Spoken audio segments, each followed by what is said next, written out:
সেটা হচ্ছে যে খাল খননের ব্যাপারে আমরা কিছু কিছু চিত্র আমরা দেখলাম। এটা আমি জানি না এটা সত্যতা কতটুকু, আমি আসলে বিশ্বাসও করতে চাই না, কিন্তু এটাই যদি হয়ে থাকে, এই সমস্ত খাল যে খনন করা হয়েছে এগুলি উইডথ হয়েছে একটা ড্রেনের মতো। একটা খাল খনন করার জন্য খালের একটা ডাইমেনশন থাকতে হবে, if I am not wrong. কি বলেন মঞ্জুর ভাই?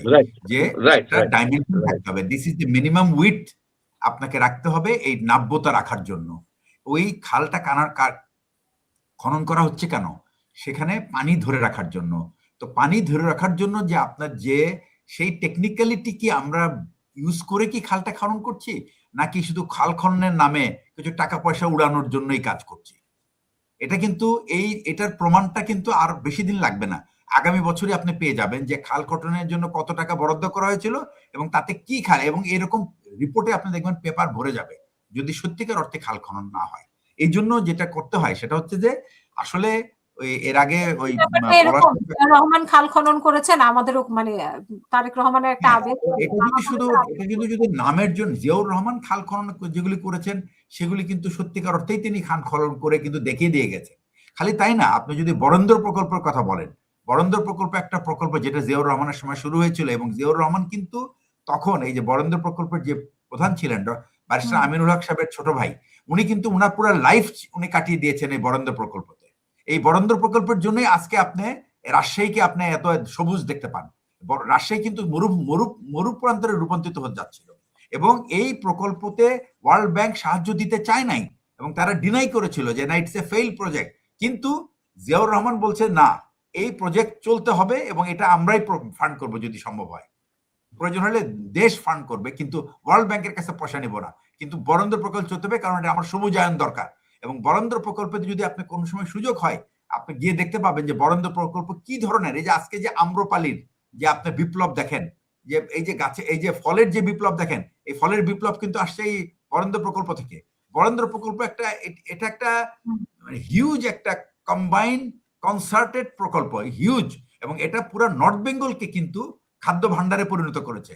সুতরাং আপনি যদি সত্যিকার অর্থে যদি কোনো প্রকল্প যদি করতে চান, তাহলে আপনাকে প্রপার লোক সেটার জন্য নিয়োগ করতে হবে, পরিকল্পনা করতে হবে এবং সেই অনুযায়ী অগ্রসর করতে হবে। এই সমস্ত রাজনৈতিক স্লোগানে কোনো কাজ হবে না ভাই, রাজনৈতিক স্লোগানে কোনো কাজ হবে না। It will be wastage of money and লুটপাট, আর কিছুই না। সুতরাং আপনাকে দেখতে হবে যে আপনার এই যে, আবার আমি একটা কথা বলি, যে আপনাকে প্রায়োরিটি ঠিক করেন, আপনার দেশের জন্য কোন কাজটা এখন খুব জরুরি, অতীব জরুরি, সেইখানে ঠিক করেন এবং সেটা অর্জনের জন্য আপনি সর্বশক্তি নিয়োগ করেন। এটা যদি না করেন তাহলে কিন্তু দেশ মুখ থুবড়ে পড়বে, এবং আমরা কিন্তু চাই না যে বিএনপি গভর্নমেন্ট প্রথম বছরেই তাদের দুর্বলতা প্রকাশ করুক বা তারা ব্যর্থ হোক। আমরা চাই এই দেশে একটা গণতান্ত্রিক ধারা চালু, যেভাবেই হোক না কেন, নির্বাচনের নিয়ে যত অভিযোগই থাকুক না কেন, এই সমস্ত অভিযোগ থাকবে। আজকে আমি একটু আগে দেখলাম 2025 সালে যে আপনার গণতন্ত্র ইন্ডেক্স বেরিয়েছে, তাতে সবুজ যে গ্রুপটা, সেই গ্রুপটা ছিল হচ্ছে আপনার ফ্রি কান্ট্রি, এবং তারপরে হচ্ছে পার্টলি ফ্রি। এই পার্টলি ফ্রির প্রথম কান্ট্রিটাই হলো বাংলাদেশ। অর্থাৎ বাংলাদেশ কিন্তু গণতন্ত্রের পথে আগাচ্ছে। আর একটা ধাপ হলে কিন্তু আমরা সবুজের অংশে পৌঁছে দিতে পারি। কিন্তু এই যে যে 3-4টা আমাদের যে বিলগুলি আমরা বাতিল হয়ে গেল, আমরা যদি এগুলি শুধু শুরু করতে পারতাম তাহলে কিন্তু আমরা আরেকটু ইমপ্রুভ করতে পারতাম, এবং এতে পুরো দেশ এটাতে বেনিফিটেড হতো, এবং সরকারও এটার মধ্যে, সরকারেরও কৃতিত্ব থাকতো এটার ভিতরে, কারণ তারাই এটা ইন্ট্রোডিউস করেছে। এই কৃতিত্ব তার থাকতো, রাষ্ট্রপ্রধান হিসেবে বা সরকার প্রধান হিসেবে তারেক রহমান সাহেবের এই কৃতিত্ব থাকতো। কিন্তু উনি, আমি মনে করি উনির হাত থেকে উনি কৃতিত্বটা জাস্ট ফেলে দিলেন। উচিত ছিল ওনার এটাকে, এই সুযোগটাকে, ওনাকে সুযোগটা গ্রহণ করে, উনার কর্তৃত্ববাদী হতে পারবেন না উনি। বাংলাদেশের এখন যে রাজনৈতিক পরিস্থিতি, যা সামাজিক ব্যবস্থা, আর কোনো কর্তৃত্ব পরায়ণ শাসক এই দেশে শাসন করতে পারবে না, এবং কর্তৃত্ব পরায়ণ শাসক ফেরত আসবে না।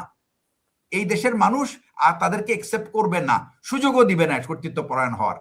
সুতরাং এটাকে মেনে নিয়ে আপনাকে আগাতে হবে। এইটা যদি আপনি মনে করেন যে এই সমস্ত আপনি এই যে বিলগুলি আপনি বাতিল করার ফলে আপনি আপনার কর্তৃত্ব ফেরত পাবেন, it's a total mess, total mistake, complete mistake, এবং you will do a blunder. আমি বলবো বিএনপি কিন্তু আওয়ামী লীগের মতো অত্যাচারী দল হইতে পারবে না।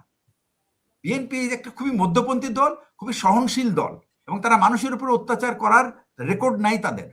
যদি কিছু থেকে থাকে দ্যাটস অ্যাবসলিউটলি রিমোটলি রাষ্ট্রীয়ভাবে পলিসিগত তারা স্টেট অ্যাপারেটাস ইউজ করে মানুষের উপর অত্যাচার করতে পারবে না, এটা তাদের ইতিহাসে নাই। সুতরাং তাদের ইতিহাসে যেটা নাই সেটা তারা কেন করার চেষ্টা করছে? এটা করা উচিত না। এই সুযোগটা তারা মানে হেলায় হারিয়ে ফেললো আমি মনে করি, এবং আগামীতে কিন্তু তারা নিন্দিত হবে। এবং আমরা কেউই চাই না বিএনপি নিন্দিত হোক, এরকম একটা বড় দল এভাবে ভেঙে পড়ুক, এটা চাই না। সুতরাং এই এই যে স্পিরিট, এই স্পিরিটটাকে যেগুলি তারা বিলগুলি বাতিল করলে দ্রুত ঠিক না করা পর্যন্ত দেশ কিন্তু স্বাভাবিকভাবে চলতে থাকবে না। এবং দেশের প্রধান কৃতিত্ব হবে সাধারণ মানুষকে রাস্তায় নামতে না দেওয়া, by doing good work, not by police. পুলিশকে দিয়ে মানুষকে আর এভাবে ঠেকানো যাবে না।